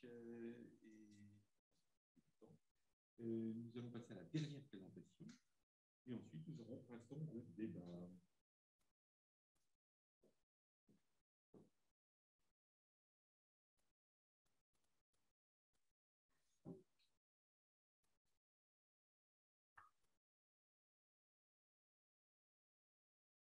Super. On ne la voit pas. On a toujours le diaporama passé. Super. Donc, je vais vous présenter un partage d'expérience sur l'engagement des patients dans un module d'enseignement d'humanité médicale qui est entretien avec un patient. Donc, c'est une présentation qui a été construite à plusieurs voix. la voix des patients enseignants. On est 3, donc Geneviève et Julie qui sont en distanciel dans la salle, un étudiant, Valentin, dont on aura le témoignage aussi, et Nicolas Le Choquier qui est ici. Donc on est bien représentés, c'est super. N'hésitez pas à intervenir, justement. Donc pour vous redonner un peu de contexte, à Lyon, il y a un pôle patient qui a émergé depuis quelques années, qui regroupe des personnes qui ont eu donc l'expérience de la maladie et qui sont prêts justement à partager avec les soignants, les étudiants. Donc, si on peut appuyer, parce qu'il y a une petite animation, on participe déjà à différents types d'enseignements à la faculté de médecine Lyon-Est. Et là, on va faire un focus plus précis, si vous pouvez appuyer encore, sur l'entretien, sur voilà, l'ED, entretien avec un patient formateur. Donc, oui, la suite, merci. Donc, l'enseignement, entretien avec un patient, il est mis en place donc depuis 2004 pour les étudiants de troisième année de la faculté. Depuis 2014, pardon, ouais, pour les étudiants en troisième année de la faculté de médecine. Et il est basé sur la rencontre avec un patient qui est atteint d'une maladie chronique. Et ce patient va être un patient, comme on l'a dit tout à l'heure, un peu plutôt naïf, un patient formateur. Et donc, il va y avoir 5 séquences. La première, c'est tout d'abord rencontrer ce patient, donc un entretien qui va être réalisé par un petit groupe d'étudiants, de 2 ou 3 étudiants, en dehors du contexte de soins, donc chez le patient, dans un café. La deuxième étape, c'est de retranscrire l'entretien pour s'approprier un peu les mots du patient. Ensuite, les étudiants vont présenter sous forme d'exposé au cours de l'enseignement dirigé devant les autres étudiants, retranscrire la discussion qui a été réalisée avec le patient. Ils vont ensuite rédiger un texte personnel pour parler de leur expérience. Et enfin, il y aura une dernière séquence qui est la relecture des textes personnels. Et les étudiants peuvent annoter. Ils relisent 3 ou 4 textes. C'est un enseignement très complet. On va s'immerger un peu dans cet enseignement, et notamment sur la partie exposé et discussion. Donc, normalement, ça dure 7 minutes. Là, c'est un groupe de 3 étudiants qui vont exposer l'entretien qu'ils ont eu avec le patient formateur, le patient naïf. S'en suivra une discussion. Donc là, on a fait un petit extrait de 3 minutes où on a coupé. Et vous allez voir, on a sélectionné une thématique un peu particulière. Et tout ça pour dire qu'à travers ces exposés-là, finalement, il y a plein de thématiques qui vont émerger, que ce soit le rôle des associations, les problématiques sociales, l'errance médicale, voilà, le rapport avec le corps médical. Et là, voilà, si on peut juste lancer...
J'avais engendré, globalement, il fallait que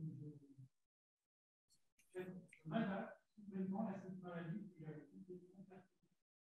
Dans le sens où, pour les fois, il fallait pas que je rencontre. Et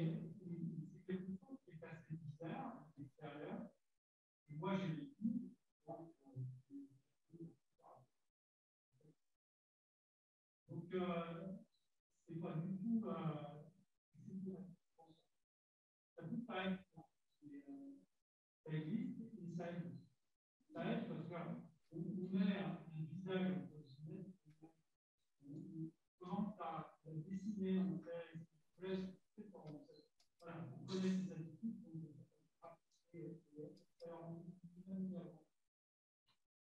dire que la maladie va aussi apporter une meilleure compréhension du patient. Et ça, pour un temps, vous avez parlé aussi des impacts.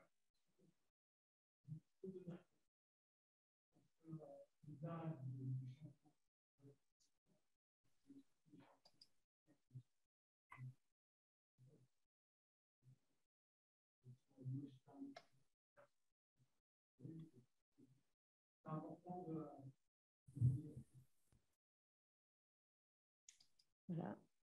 Donc, suite à cet enseignement, on vous propose un peu cette présentation à 3 voix avec le regard croisé de l'étudiant, des patients enseignants et de l'enseignant SHS. Donc, on va commencer avec l'étudiant, si vous voulez bien appuyer. Voilà.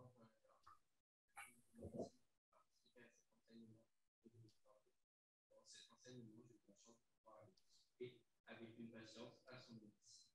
C'est la première fois durant mes études de médecine que je discutais avec une patiente en dehors du cadre hospitalier. Je trouvais que grâce à cette sortie du cadre hospitalier, la patiente s'est beaucoup plus suivante pour sa vie avec la maladie et le cadre de vie, plutôt que la maladie en elle-même, comme les personnes le font à l'hôpital habituellement avec l'enseignement. Ce qui m'a le plus touché, c'est que pour que le patient se sente bien, tous les personnels des hôpitaux sont intimement impliqués. En commençant par les secrétaires, qui sont souvent les premières personnes que les patients rencontrent à l'hôpital, mais aussi en passant par les corps de métier, que ce soit bancaires, kinés, médecins et toutes les autres personnes qui travaillent ensemble.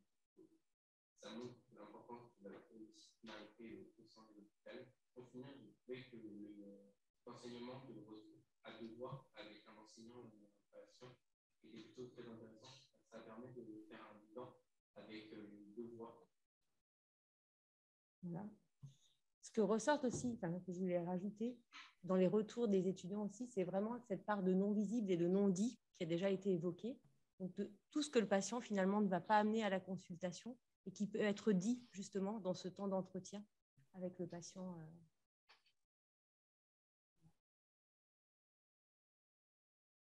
Dans le regard donc, des patients enseignants, Julie et Geneviève, vous me compléterez éventuellement. Donc, c'est vraiment cette mobilisation du savoir expérientiel, que ce soit le patient interrogé, donc ce patient un peu plus naïf, ou le patient enseignant qui va participer au retour des exposés avec les étudiants, et cette parole finalement du patient enseignant qui est irremplaçable. Lui seul peut exprimer, et finalement cette parole aussi du patient qui est libéré, parce qu'on est dans un cadre extra-hospitalier, et aussi parce qu'on a ce temps long de l'entretien, qui permet de dire les choses. Et justement, ce non-dit. C'est aussi une façon de s'intéresser, qui montre la façon de s'intéresser à la vie du patient dans toutes ses composantes. Et donc, on arrive vraiment sur une approche centrée patient. Et ces échanges, finalement, aussi bien avec les étudiants, entre eux, entre pairs, avec le patient enseignant et avec l'enseignant SHS, permettent vraiment l'élaboration de l'enseignement. On va être dans cette co-construction ensemble. Et finalement, ce qu'il en ressort, c'est qu'on peut apprendre, grâce aux patients enseignants, tout ce qui n'est pas dans les livres. Le regard de l'enseignant SHS, que là, finalement, l'implication des patients enseignants, c'est aussi accéder à un vécu intime du patient, mais c'est aussi un prisme sur le système de santé, parce qu'à travers ce vécu du patient, on accède aux déterminants du parcours de santé, à tout ce qu'on a vu, au gap de la collaboration interprofessionnelle, au rôle des entourants. Mais il y a aussi ces patients enseignants permettent de promouvoir finalement comment promouvoir la responsabilité sociale et la démocratie sanitaire, et penser finalement l'université comme un lieu dispensatrice de savoir académique, mais au-delà aussi comme un lieu collectif d'apprentissage, c'est-à-dire finalement qu'on apprend les uns des autres avec ces questions, qui est inclus dans ce collectif, auprès de qui on a confiance d'apprendre.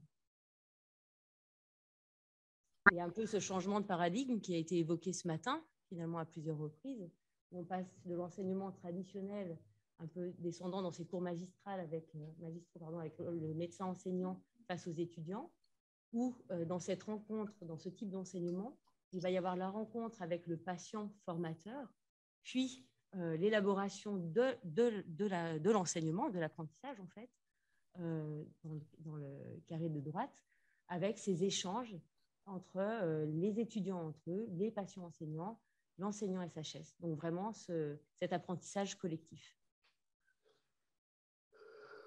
Donc en conclusion, c'est vraiment l'impact de ce type d'enseignement, de l'apprendre autrement. Donc il y a eu des études qui ont été présentées avec plus d'indicateurs. On n'a pas cet indicateur, on se disait justement comment évaluer un peu plus l'impact de ces enseignements qui arrivent en troisième année du cursus et qui changent la manière d'appréhender la suite de la formation médicale, et notamment au cours des stages, comment mobiliser après cet enseignement et ce qu'ils ont vécu au cours de cet enseignement dans leur pratique.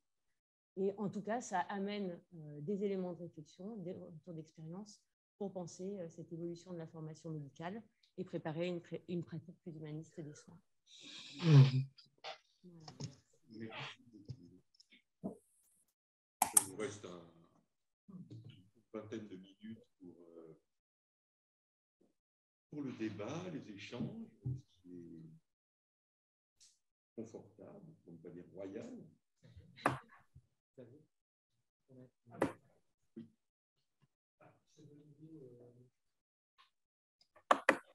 Je vais commencer par la salle en attendant. Geneviève, les. Bon, après tout.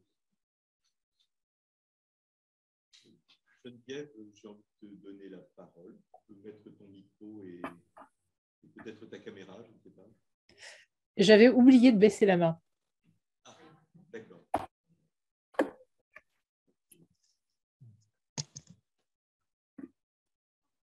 Moi, je voudrais juste, si vous le permettez, faire un petit témoignage. J'interviens avec donc Guillaume H en tant que patient formateur. Et la première fois que j'y suis allée, j'avoue que j'y suis allée vraiment en me demandant mais qu'est-ce que je vais pouvoir apporter à ces étudiants. Et le premier cours a vraiment été une révélation parce que je me suis retrouvée face à des étudiants qui n'osaient pas poser de questions, qui étaient un peu sur la réticence entre guillemets. Et à la fin du cours, avec un changement complètement de regard, et surtout une autre posture. J'avais vraiment affaire à des étudiants, vraiment, enfin à des futurs pharmaciens. Et ça a été une révélation parce que je me suis dit qu'au final, ces petits échanges permettent à ces étudiants de se mettre vraiment dans la peau de leur futur métier. Et ça ne peut être qu'un plus. Après, j'aurais voulu parler un peu de la professionnalisation, puisque moi, j'interviens donc de façon bénévole avec Guillaume H. J'interviens également de façon bénévole dans la simulation relationnelle dans des ateliers avec les étudiants en oncologie, pardon. Et j'interviens par contre de façon rémunérée, puisque j'ai un statut de patient enseignant auprès de l'école d'ergothérapie de Marseille. Et je voulais juste dire que ma façon d'être, que ce soit quand c'est rémunéré ou quand c'est bénévole, est exactement la même, à part que l'investissement est peut-être plus important quand je suis rémunérée, quand j'ai le statut de patient enseignant, parce que là, je co-construis le cours avec la formatrice et j'interviens vraiment dans tout le déroulé du cours. Tout est préparé vraiment en amont avec un peu plus d'investissement de ce côté-là. Mais sinon, ma façon d'enseigner, je pense, est la même, que ce soit face à des étudiants. J'arrive à parler facilement de ma vie et sans vraiment penser à si je suis rémunérée ou pas. Ça ne change pas vraiment grand-chose d'être professionnalisé. C'est juste une reconnaissance, peut-être un plus, vu qu'on se sent peut-être un petit peu plus légitime dans la formation. Merci beaucoup, Véronique. Oui. Vous pouvez venir ici. En distance, vu qu'on parle tous ensemble, n'hésitez pas à mettre votre caméra, à moins que vous n'ayez pas envie, mais n'hésitez pas à le mettre.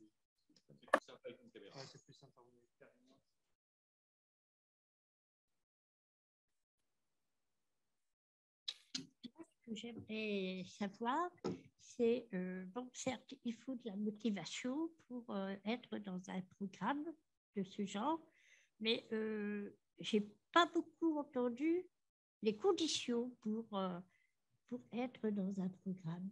Et je voudrais savoir, ma question, est-ce que vous posez des conditions pour qu'il existe que des étudiants, des patients puissent être étudiants. Voilà. Voilà. Quelles conditions vous mettez dans ce programme?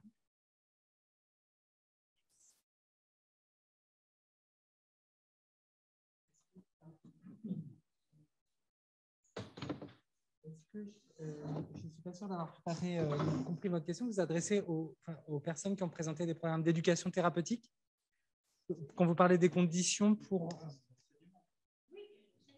Et pourquoi vous posez la question des conditions? Excusez-moi, est-ce que je peux vous demander de compléter? Je ne sais pas. Moi, je veux dire, moi, quand j'ai fait mes co-formations, on nous a posé des conditions. Enfin, il y avait la motivation, certes, mais bon, on nous a toujours posé des... Enfin, il y a toujours eu des conditions.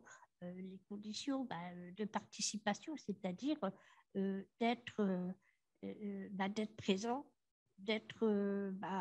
pouvoir participer pleinement, pouvoir prendre la parole, même si c'est difficile. Mais je veux dire, quand j'entends la bienveillance ou j'ai du mal à prononcer, l'universalité, l'universalisme, je me dis, mais oui, mais qu'est-ce qu'on met comme condition pour qu'un patient, un étudiant patient puisse se réaliser? Parce que je pense que n'importe quel patient pourrait dire je suis motivé et puis pour pouvoir suivre la formation. Mais concrètement, où est la motivation si elle n'est pas, je veux dire le mot prouvé, mais je veux dire, voilà.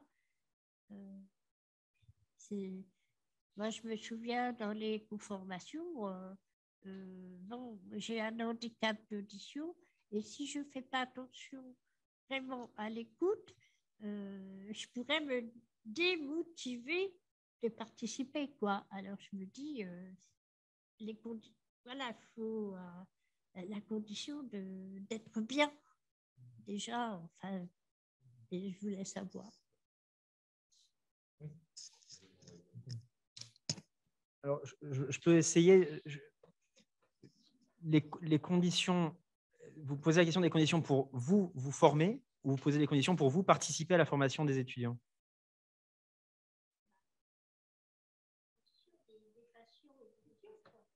Alors ça, en ce qui concerne les experts...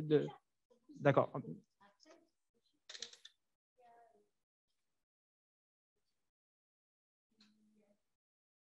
Alors, si je peux répondre sur l'expérience qu'on a du dispositif qu'on a présenté, il n'y avait aucune condition, juste la volonté.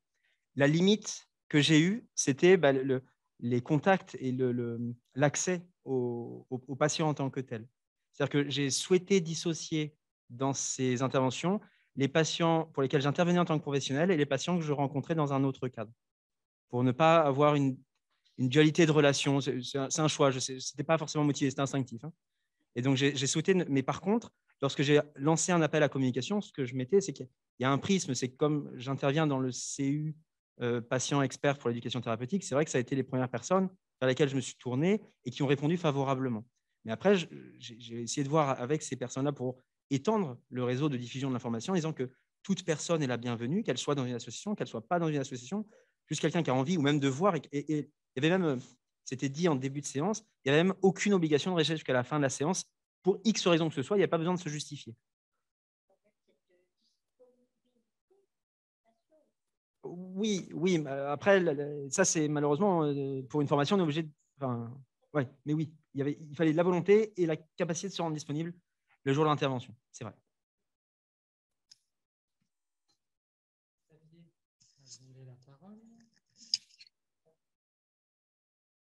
Oui, juste, c'est une très bonne question. Hein. Enfin, moi, je dirais, voilà, c'est un parti pris à Montpellier, mais ce n'est pas le meilleur. Hein. C'est juste, il faut bien partir d'un point. Nous, on est parti du principe, on partit d'une formation. Donc, quand on propose, il y a eu un appel à candidature donc pour être patient partenaire enseignant à la fac. On est parti des personnes qui ont été formées au DU partenariat patient soignant. En fait, ça n'exclut personne d'autre. Mais je pense que c'est aussi la relation avec un professionnel de santé qui fait que vous pouvez intervenir avec lui ou elle en enseignement. Par exemple, avec votre médecin s'il est au CHU, enfin, je parle pour nous, enfin, ou qu'il soit de toute manière, mais si le médecin pense, tiens, je ferais bien ce cours avec cette personne, même si elle n'est pas formée, c'est la relation qui fait que ça se fait ou ça ne se fait pas. Ce que vous disiez, hein, c'est-à-dire que là, on va vers les patients qui agissent dans l'éducation thématique, tout simplement parce qu'on les connaît, c'est tout. Mais c'est juste vrai que ce n'est pas très connu tout ça. On ne peut pas mettre dans un journal, tiens, cherche patient partenaire, on pourrait le faire. Mais comme il faut une relation de confiance, vous parliez de disponibilité, donc on s'engage, ben, forcément, on va vers des personnes qu'on connaît parce qu'on a confiance en eux et réciproquement. Donc c'est ça qui… Voilà, nous, on passe par la formation, mais je sais qu'il y a un débat pour dire que la formation n'est pas forcément nécessaire parce que ça déforme le patient. Et ça, c'est un autre débat.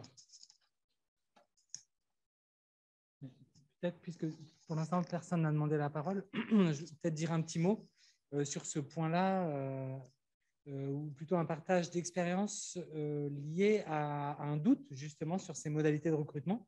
Donc à Lyon, pour l'expérience qui vous a été présentée par Sarah Prudhomme autour de l'enseignement, enfin des entretiens avec les patients dans le cadre du module d'humanité médicale. Il y a, en gros, on travaille avec un groupe de patients enseignants. Le pôle patient se fait un peu par cooptation. C'est des gens qui, à un moment, sont entrés dans l'histoire et ont eux-mêmes parlé à d'autres personnes, etc. Ce qui fait que si on regardait les choses d'un point de vue sociologique et extérieur, on verrait une reproduction sociale. En fait, on est tous habitants des centres-villes ou des banlieues plus riches de la ville. On est tous blancs et diplômés de au moins plus que le bac, enfin, bien sûr.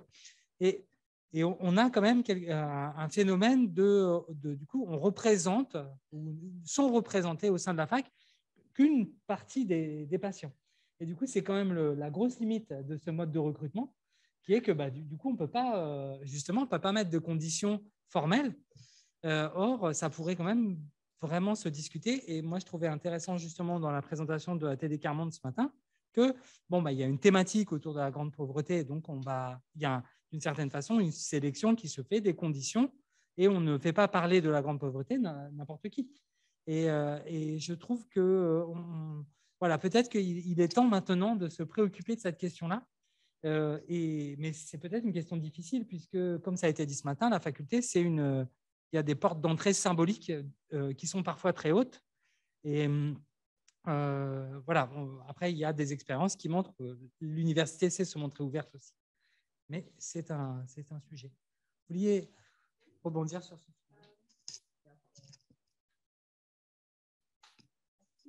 Moi, dans mon dispositif d'enseignement, la condition, c'est que les patients soient dans des associations de patients. Et donc, en fait, j'ai de tout dans les patients. J'ai des patients qui ont été que jusqu'en 6e primaire, enfin, donc à la fin des primaires. Il y en a qui ont des diplômes universitaires, il y en a qui n'ont pas de diplôme. Et j'ai des personnes d'origine étrangère, j'ai des personnes belges. Et donc, voilà. Et en fait, le fait qu'elles soient dans des associations de patients, c'est justement pour avoir un peu avoir entendu aussi d'autres expériences et pas que parler que d'elles. Donc, c'est pour être un peu plus représentatif d'histoire de patients et d'avoir un peu cette décentration toujours. Et alors, une fois qu'elles sont dans cette association de patients et qu'elles souhaitent devenir patients formateurs, il y a une formation qui leur est proposée. Pour le moment, elle n'est pas du tout imposée et donc, c'est avec la Ligue des usagers des services de santé qui collabore avec moi, qui forme les patients. Eux forment et puis moi, à la demande des patients, c'est plus au niveau pédagogique. Alors, comment, plus la dynamique de groupe, comment on fait parler des patients, comment les étudiants, comment on fait taire certains, comment on en fait parler d'autres, comment on anime un focus group, enfin voilà, des trucs comme ça. Et ça, c'est les patients qui disent « Ah, nous, on aurait bien envie que tu nous formes là-dessus. » Et donc, on fait des petits modules, quoi.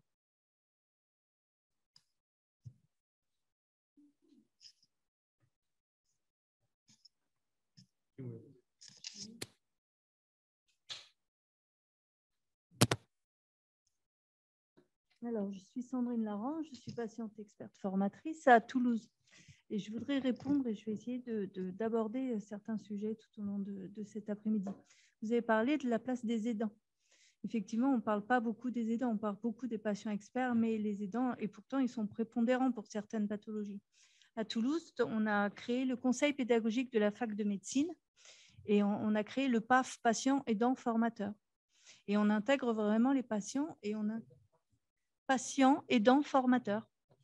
Et on intervient vraiment au niveau des étudiants de médecine à toutes les années. Je voudrais revenir aussi par rapport à la formation. Vous avez abordé, alors de par mon expérience, moi j'ai commencé par un témoignage au début à l'école d'infirmière. Ça m'a beaucoup plu et ça m'a beaucoup été surtout thérapeutique pour moi. Donc j'ai continué, j'ai passé les 40 heures en ETP. Et puis on m'a sollicité après sur d'autres sujets. J'ai fait le DU en éducation thérapeutique à la fac à la Sorbonne avec Catherine. Et ensuite, et là au début de l'année, j'ai fait une masterclass en formation occasionnelle du futur soignant. Donc, il y a vraiment une évolution dans mon parcours. Par rapport à la distanciation dont parlait le pharmacien tout à l'heure, c'est vrai que ce n'est pas donné à tout le monde. Je vois par rapport à ce qui nous est arrivé, par rapport au parcours de vie de chacun, de faire le deuil de ce qu'il a vécu. Et c'est vrai qu'on essaye de solliciter au plus près de la réalité, mais je crois que certains n'en sont pas capables de parler de leur situation. C'est beaucoup plus facile de jouer un rôle de patient qu'on n'a pas vécu, plutôt que de jouer sa propre histoire parce qu'il y a tout l'affectif et toute l'émotion qui revient derrière. Je pense qu'il faut vraiment cette distanciation est nécessaire. Par rapport à la professionnalisation, moi je sais que d'avoir repris mes études en ETP et à la masterclass, ça m'a permis de mettre de la théorie sur tout ce que je faisais, d'organiser plus les enseignements que je pratique.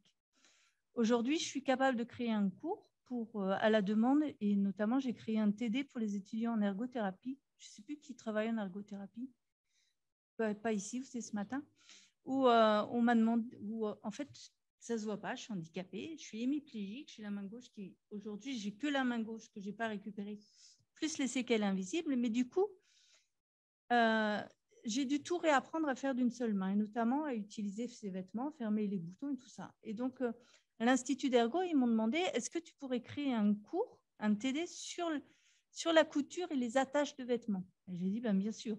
Donc, je les amène à créer quelque chose qui me permette, moi, d'utiliser d'une seule main toutes les ouvertures de vêtements, boutonnières, élastiques, fermetures éclairs, pour m'entraîner. Et je les amène et je leur dis, voilà, moi, j'ai besoin de quelque chose pour m'entraîner, que ce soit posé sur un mur, si j'ai le vêtement d'un enfant ou de mon enfant à fermer, par exemple, ou posé sur une table ou posé sur moi. Je les ai en tiers de groupe et à la fin, à chaque fois, ils créent des choses extraordinaires, des tabliers, et on va les offrir au centre de rééduc. Donc, en fait, on arrive avec une certaine maîtrise. Alors, je ne dis pas professionnalisation parce que je ne veux pas. Professionnalisation, ça sous-entend qu'on ait un patron qui nous dit comment faire. Et là, ça casse toute la liberté d'organisation et de création que l'on peut avoir en fonction des situations que l'on rencontre. Parce qu'aujourd'hui, moi, j'ai mes acquis et mon expérience, mais en continuant la pérédance par le fait de mon association, en fait, je découvre encore plus, je comprends mieux ma pathologie et mes séquelles de personnes handicapées en voyant comment les autres le vivent. Donc, j'arrive mieux à expliquer, à partager et à rendre, entre guillemets, des comptes. Voilà. Mais c'est vrai que la professionnalisation, c'est vrai que je ne peux pas dire que j'y aspire parce que j'ai repris un mi-temps thérapeutique, je suis fonctionnaire, j'ai cette chance-là. Mais c'est vrai que pendant 5 ans où j'étais en longue maladie, je n'ai pas eu besoin de ces ressources. Donc, j'étais totalement dédiée à ça. Et j'ai fait tout bénévole pour moi. Mais certains cours, ils étaient, là je viens par rapport à l'indemnisation, certains cours étaient indemnisés et tout l'argent allait à mon association en fait, ça n'allait pas à moi. Mais c'est vrai que la professionnalisation, j'ai peur qu'il y ait les cadres hiérarchiques qui nous obligent à rentrer dans l'entonnoir et à respecter les cadres.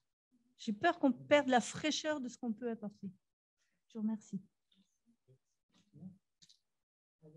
Julie Sapé à distance, qui voulait prendre la parole. Oui, Julie. Merci.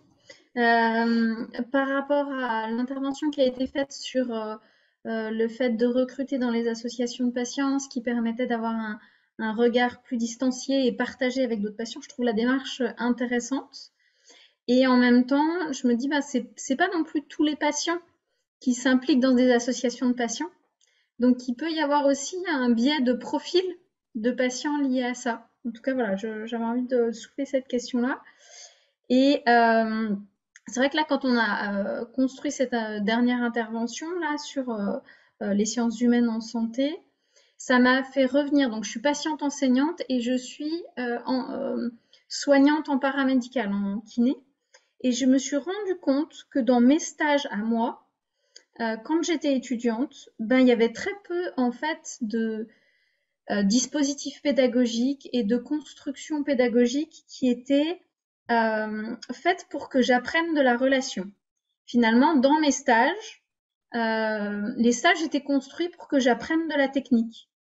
Et donc après, on apprenait, en gros, je pense qu'on partait du principe que, ben, comme on allait être face à des patients, ben, c'était assez intuitif et qu'on allait apprendre intuitivement des patients, ce qui se fait en fait effectivement comme ça. Mais du coup, je trouve que ces apprentissages de la relation avec des patients enseignants questionnent assez comment après dans les stages et dans la pratique, comment ça s'intègre pour qu'il y ait vraiment un apprentissage et que ça soit considéré aussi comme un apprentissage et que ça il y ait quelque chose de pédagogique qui se construise dans la pratique. Voilà.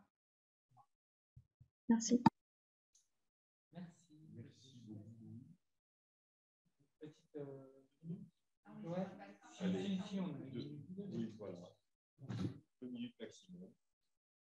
Après, on doit être revenu en plénière à 40. À 40, il faut que ça démarre. Merci. Voilà, je voulais juste faire des petites remarques parce que je trouve que c'est hyper intéressant ce que tout le monde dit. Ça pose quand même vraiment la question du cadre législatif qui reste à construire par rapport à comment on inscrit le patient dans un cursus de formation, que ce soit pour des médecins ou des paramédicaux. Je vois qu'il y a plein de petites expériences qui sont faites et c'est hyper intéressant. Et c'est vrai que le modèle canadien, peut-être qu'on peut s'en inspirer parce qu'ils ont quand même un petit peu plus d'avance que nous. C'est vrai. Bon, moi, je viens d'arriver à l'ARS, je n'ai pas encore bien creusé la question, mais j'ai ma collègue, le docteur Azapiro, qui est déjà depuis quelques années dessus. Donc, voilà. Mais en tout cas, ça montre un besoin d'outillage et un besoin de savoir comment on y va. Parce que les patients aident, c'est très bien, parce que c'est vrai que toute leur connaissance, leur expérience va amener aux futurs professionnels en devenir. Sauf que je pense qu'il faut aussi penser à les préserver. Vous l'avez abordé hein, en termes de sécurité, etc. Et c'est vrai que la question du lien qui se fait, la question de la confiance, mais on a dit que c'était aussi beaucoup basé sur le ressenti, sur le vécu patient. Et il y a aussi, je pense qu'en tant qu'institution, on se doit aussi de protéger, de préserver et même de prévenir les conséquences que le patient pourrait avoir pour lui-même. C'est-à-dire qu'il peut être engagé, il peut être volontaire, il peut être motivé pour transmettre tout ce vécu-là. Sauf que je pense qu'il faut aussi prévoir peut-être quelque chose pour le préserver, lui. Est-ce que c'est sous forme d'accompagnement psychologique? Je ne sais pas, hein, mais je pense qu'effectivement, on se doit de réfléchir comment, en tout cas, construire un cadre. Ça va au-delà de la bienveillance. Je pense qu'il y a une question vraiment aussi de préserver sa santé à lui. OK, il évolue sur son parcours. OK, il transmet ses savoirs, il devient formateur, mais il reste patient quand même. Et aussi le deuxième point, voilà, donc ça c'était une réflexion. Et le deuxième point, c'est vrai qu'il n'y a que cet après-midi où j'ai entendu qu'on a commencé à parler des aidants dans l'étude que Madame avait, dont Madame vous aviez parlé tout à l'heure, où il y avait un aidant qui a été, voilà, par promotion. Oui, ouais, je trouve que c'est très intéressant. D'autres en ont parlé l'après-midi, et c'est vrai qu'eux aussi ont beaucoup à transmettre aux professionnels. Et aux futurs professionnels, ça peut être inscrit dans les formations, c'est très bien, parce que Madame qui accompagne son enfant dit que oui, il y a les ressources et oui, il y a besoin que les professionnels co-construisent avec vous et que vous avez besoin d'être reconnus dans vos besoins, dans vos difficultés, dans la coordination du parcours de santé. Oui, parce qu'aujourd'hui, on n'est pas bon là-dedans. Et je pense qu'il faut aussi que comme on réfléchit à comment on peut avancer, puisqu'on est dans un changement de paradigme en santé, je trouve que vraiment cette journée était très riche, quoi. Donc, merci à tous. Voilà. C'était mes réflexions. Voilà. Retour final. On va conclure cet atelier. On va conclure cet atelier. Voilà. Techniques éventuelles et de regagner l'amphithéâtre de telle sorte à pouvoir profiter aussi de la restitution des autres ateliers qui vont faire le même petit travail que je vais tâcher d'achever avec brio avec Nicolas pour renvoyer aux autres la substantifique moelle de ce qui s'est passé ici. Donc, à dans un quart d'heure.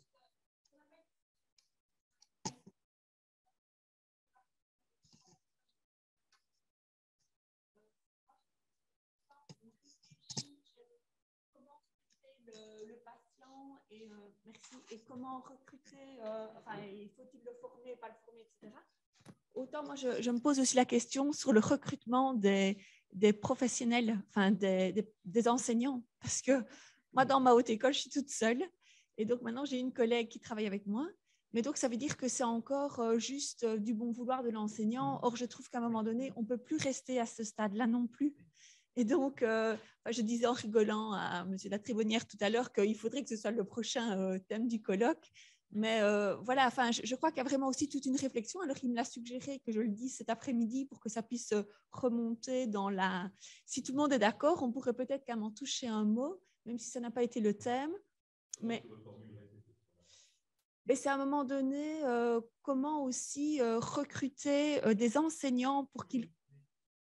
Voilà, qu'ils collaborent avec les patients et aussi c'est quelle qualité ou quelle aptitude, parce que, attendez, à un moment donné, les patients, il y en a certains, ils ont des examens d'entrée et nous, en tant que professionnels, je pense qu'on pourrait aussi être soumis à au moins un entretien d'embauche pour voir si on a le profil pour pouvoir collaborer avec les patients. Enfin, voilà, je trouve que ça doit être dans les deux sens.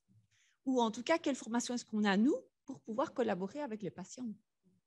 Parce que ce n'est pas tout d'être pédagogue. À un moment donné, il faut aussi d'autres compétences. Voilà, donc ça, c'était une idée que j'avais envie de soumettre.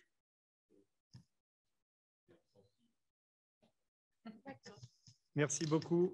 C'est vrai qu'on aurait pu encore discuter, mais on va encore entendre beaucoup de choses tout à l'heure à la clôture. Alors, pour les personnes à distance, vous vous mettez sur le lien de l'amphi du matin. Et donc, on se retrouve dans un petit quart d'heure. Et voilà, et à tout de suite.